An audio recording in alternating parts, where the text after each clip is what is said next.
My mother's library had over 1,000 books, and her bedroom closet was cluttered with guns. And she helped raise her first grandson with a switch and a message. Her patience was not to be tested. A nurse who taught 2 languages and expected her progeny to excel. Quick to tell you tough titty, raised 4 children by moving back and forth between southern and northern cities, told my mother no way. Yeah, you and that baby can move in, but ain't no grown man moving into my house on no day. No pity. Bosom was warm, but the gangster was gritty. Pretty girl, piano player, singer, matriarch, cared for her parents for years while secretly dying of cancer, but still never let anything tear her family apart. My grandmother, Eula English, was my heart.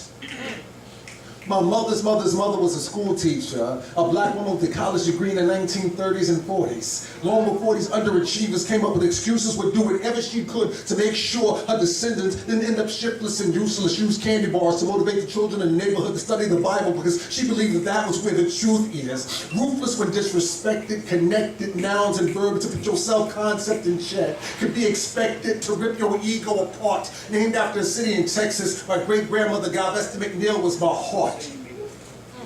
And her mother was a rider. Taught to show up inside her son-in-law's living room, just take over, tell him, look, I'm like a general, and I raised my daughter to only roll with soldiers. Born in 1882, transcended 3 years before my start, famous for lighting cigarettes to put men in their places. My great-great-grandmother, Sally Gist, was my heart. And my father's mother was a social worker. A black woman with a college degree in the 1950s who bought a house for her siblings and her parents and raised her 2 sons to either get educated or get busy. Told her husband, if I'm going on vacation, you can best believe my grandchild is always coming with me. Comprehended. Told my mother, if somebody steps to my grandson and gets knocked out, never punish me, he gets suspended. Just ask him how did it start. My paternal grandmother, Taalam Acey, was my heart. And my mother is a black nationalist with a master's degree in mathematics who's been programming computers since long before they had keyboards. I'm talking punch cards. And she never cared about my rough housing in the street, but if I ever disrespected her, I got punched. Hard.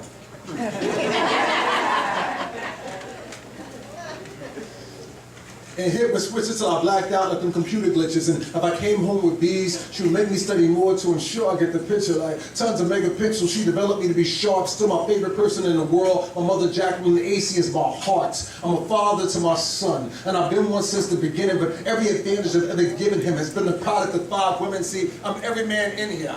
You got commitment issues? I've been there.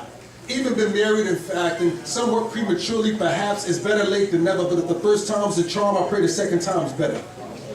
Next time, I let her prove she's a team player first instead of rushing in backwards and expecting the worst. Because our time on this earth is too short. Maturity is knowing that what women want might not be what you thought.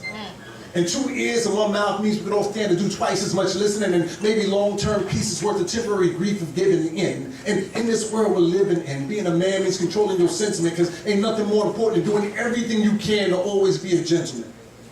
See, what's more attractive than class? That's right.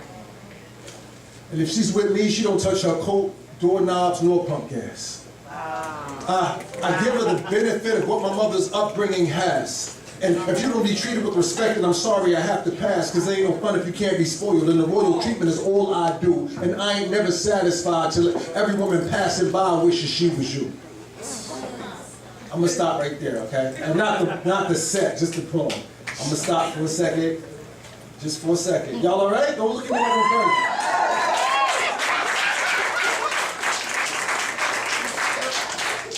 I stopped because I was doing the poem and I started thinking about my mother, who told me this week. I was telling her about a young lady, and I was saying the young lady's the age of the children and her age. My mother said so she was like 20 when she had her kids.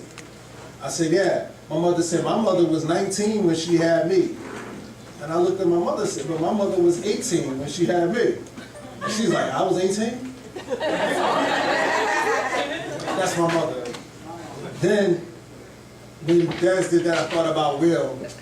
One of the times when I was down here, he came up with this bright idea to perform in a strip club. So when she put the money down, that's how I started thinking about Will, like standing by the pole to do a poem. So.